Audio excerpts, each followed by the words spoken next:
मैं जो भी कहूंगा सच के सिवा और कुछ नहीं कहूंगा। Hello everyone, this is Siddharth Patel. Welcome to Magnet Brains. ऐसी बहुत सारी कस्में हमने बचपन में खाई होती है। कभी दादाजी की खा लेते थे तो कभी दादी जी की खा लेते थे। गेम पे आउट हो जाने पे कसम खाते थे तो कभी होमवर्क नहीं करने पे कसम खाते थे। कुछ इसी तरीके की बात करेंगे हम इस वीडियो में। इस वीडियो में हम बात करेंगे कि कोर्ट में कसम क्यों खाई जाती है, ये कोर्ट का कसम का क्या पूरा मसला है, इसे हम समझने की कोशिश करेंगे। अब जब भी कोर्ट की कार्रवाई आगे बढ़ती है तो वो दो तरीके से आगे बढ़ती है।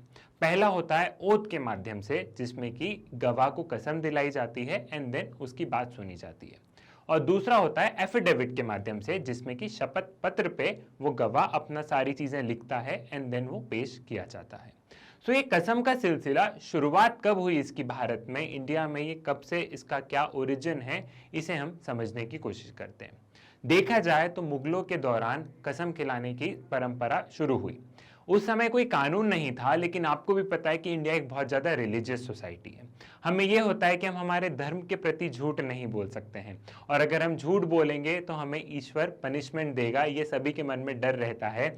या किसी के साथ कोई बुरी घटना होती है तो हम सोचते हैं कि वो उस दिन मैंने गीता पर हाथ रख के झूठी कसम खाई थी ना, तो आज ये परिणाम तो मिलना ही है। तो इसी को राजा महाराजाओं ने देखा, अलग अलग टाइम पीरियड में अलग अलग जगह पे इसकी शुरुआत हुई, और राजा महाराजा ने इसी को देख के ये सिस्टम धीरे धीरे इवॉल्व किया। तो जिसमें हिंदू गीता पे, मुस्लिम कुरान पे, और जो क्रिश्चियनिटी से बिलोंग करते थे वो बाइबल पे हाथ रख के कसम खाते थे। जब अंग्रेज आए तो अंग्रेज ने ये पूरा फिनोमिना देखा, और अंग्रेजों ने सोचा ये तो बड़ी अच्छी बात है, हम इसको लॉ में बना देते हैं। तो अंग्रेजों ने इंडियन ओथ एक्ट 1873 बनाया, जिसमें कि गवाही देने से पहले इंसान कसम खाता है एंड देन वो अपनी बात रखता है। अब देश आजाद हो गया, उसके बावजूद भी ये कानून चलते आ रहा था।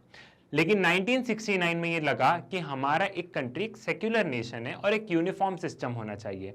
हम देख रहे हैं कि यहाँ पे अलग अलग रिलीजन के लोग अलग अलग किताब पे हाथ रख के कसम खा रहे हैं, ये सही नहीं है देश के लिए, एक ही कुछ होना चाहिए।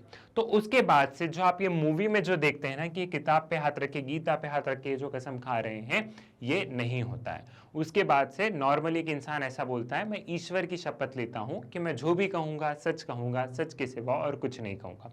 सारे लोग ऐसा ही कहते हैं और इस तरीके से कसम खा के अपनी गवाही देते हैं। अब अगर किसी इंसान ने झूठी कसम खा ली तो क्या उसकी कोई सजा है? जी हां, उसकी सजा है। आईपीसी के सेक्शन 193 में यह लिखा गया है कि अगर आप झूठी कसम खा रहे हैं तो आपको 7 साल की सजा और फाइन हो सकता है। एक चीज आपको यहां पे ध्यान रखनी है कि कोई भी बच्चा जो 12 साल या 12 साल से कम का है, उसको कसम नहीं खिलाई जाती है। अच्छा, एक सवाल ये आया कि आप कोर्ट में गए और आपने कसम नहीं खाई, और फिर अगर आपने झूठ बोल दिया तो फिर आपने झूठ बोला है तो आपके ऊपर कोई पनिशमेंट नहीं है। लेकिन अगर आपने कसम खा ली और फिर आपने झूठ बोला है तो डेफिनेटली आपको पनिशमेंट मिलेगा। आई होप आपने इंजॉय किया होगा, आपको पूरा कॉन्सेप्ट ये समझ में आया होगा। ऐसे बहुत सारी इंफॉर्मेशनल वीडियोस आपके लिए मैग्नेट ब्रेन्स लेके आया है। इट्स ऑल लीगल सीरीज करके है। आप इसे मैग्नेट ब्रेन्स की ऐप और मैग्नेट ब्रेन्स की वेबसाइट के माध्यम से जो एक्स्ट्रा लर्निंग है, उस एक्स्ट्रा लर्निंग में अगर आप क्लिक करेंगे तो वहां पे it's all legal series and legal concept करके एक सीरीज होगी, जिसमें कि आपको लीगल फैक्ट का नॉलेज मिलेगा। सो डू वॉच देम, वो कॉम्पिटिटिव पर्सपेक्टिव के लिए भी इंपॉर्टेंट है। मुलाकात होगी आपसे नेक्स्ट वीडियो में, तब तक के लिए धन्यवाद।